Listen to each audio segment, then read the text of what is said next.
নমস্কার বন্ধুরা, শ্রাবণী রান্নাঘরে আপনাদের সবাইকে স্বাগত জানিয়ে আমি আবারও একটা রান্নার ভিডিও নিয়ে আপনাদের সামনে চলে এসেছি। আজকের আমি আপনাদের করে দেখাবো মুচমুচে আলু ভাজা। এই মুচমুচে আলু ভাজা আমি কি করে বানাবো সেটা আপনারা একবার দেখে নিন। মুচমুচে আলু ভাজা বানানোর জন্য এখানে আমি আলু নিয়ে নিয়েছি 3টে মাঝারি সাইজের। আর আলুগুলো কিন্তু খোসাটা খুব ভালোভাবে ছাড়িয়ে রেখেছি, ছাড়িয়ে খুব ভালোভাবে ধুয়ে নিয়েছি আলুটা। এবার আমি আলুটা কেটে নেব। সরু সরু করে কিন্তু আমাকে আলুটা কেটে নিতে হবে। এইভাবে আলুটা প্রথমে কাটবো, কেটে এইভাবে সরু সরু করে একদম কেটে নিতে হবে। আপনারা তো অনেক রকম আলু ভাজা খেয়েছেন, একবার এইভাবে আলু ভাজা বাড়িতে বানিয়ে দেখবেন, খেতে কিন্তু ভীষণ সুন্দর হয়। আমি আলুটাকে প্রথমে এইভাবে সরু করে কেটে নেব। দেখুন, ঠিক এইভাবে সরু সরু করে কিন্তু আলুটা আমাকে কেটে নিতে হবে। আলুগুলো আমি এখানে সরু সরু করে কেটে রেখে দিয়েছি। দেখুন, ঠিক এরকম হয়েছে আলুগুলো। আপনারা কিন্তু এর থেকে একটু সরুও কাটতে পারেন, আমার ঠিক এরকম হয়েছে। এইবারে আলুগুলোকে প্রথমে খুব ভালোভাবে ধুয়ে নিতে হবে। আলুগুলো আমি জল দিয়ে ভালোভাবে ধুয়ে নেব।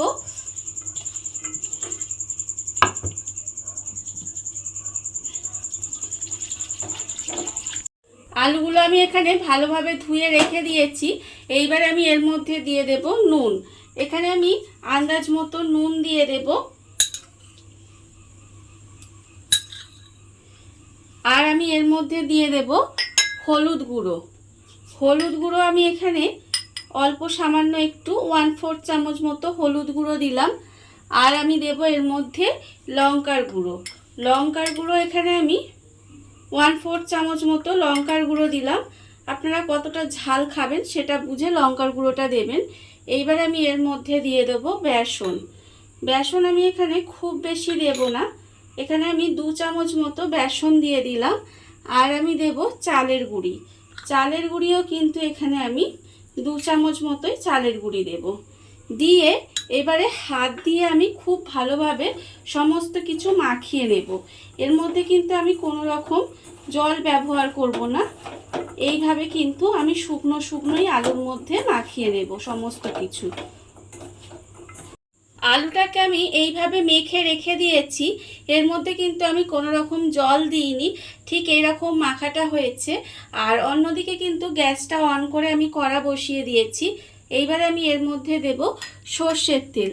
আলুটা ভাজার জন্য আমি এখানে সর্ষের তেল ব্যবহার করেছি। আপনারা চাইলে কিন্তু সর্ষের তেলের বদলে সাদা তেলও ব্যবহার করতে পারেন। এখানে আমি 1 কাপ মতো সর্ষের তেল দিয়েছি।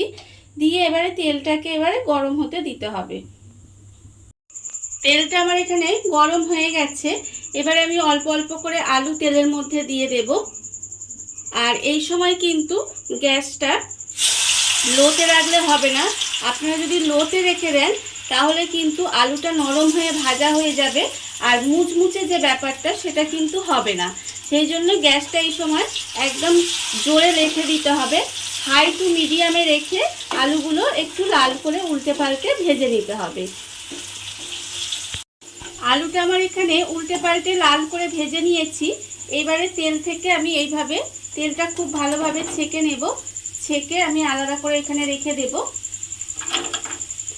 দেখতেই পাচ্ছেন, আওয়াজটা শুনে বুঝতেই পাচ্ছেন যে আলুগুলো কিন্তু কতটা মুচমুচে হয়েছে। আলুগুলো আমি এখানে তুলে রেখে দিয়েছি। আর অন্যদিকে কিন্তু আবারও আমি তেলের মধ্যে অল্প অল্প করে আলু দিয়ে দেব। এইভাবে কিন্তু আমি সমস্ত আলুগুলো এইভাবে ভেজে নিতে হবে। আর আলু ভাজার সময় আমি আগেও বলেছি গ্যাসটা কিন্তু লোতে দেবেন না, তাহলে কিন্তু আলুটা নরম হয়ে ভাজা হয়ে যাবে। তাহলে এই যে মুচমুচে ব্যাপারটা কিন্তু আর আসবে না। আর আলুটা ভাজার সময় আপনারা কিন্তু এটা হাই টু মিডিয়ামে রেখে আলুটাকে একটু লাল করে ভেজে নিতে হবে। এইভাবে আমি সমস্ত আলুগুলো ভেজে নেব। দেখুন আপনারা, আলুগুলো আমি এখানে ভেজে রেখে দিয়েছি, আর দেখে বোঝাই যাচ্ছে যে আলুগুলো কতটা মুচমুচে হয়েছে।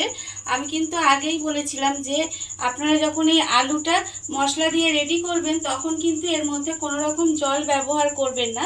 আর আলুর মধ্যে যদি জল থেকেও থাকে তাহলেও কিন্তু জলটা খুব ভালোভাবে শুকিয়ে নেবেন, তবেই কিন্তু মচমচে হবে, নাহলে কিন্তু মচমচে হবে না। আর আজকের এই অসাধারণ রান্নাটা আপনাদের কেমন লাগলো সেটা কিন্তু জানাতে একেবারে ভুলবেন না। আজকের মতো এইটুকুই। আপনারা সবাই ভালো থাকবেন, সুস্থ থাকবেন। আবারও হাজির হব নতুন কোনো রান্না নিয়ে।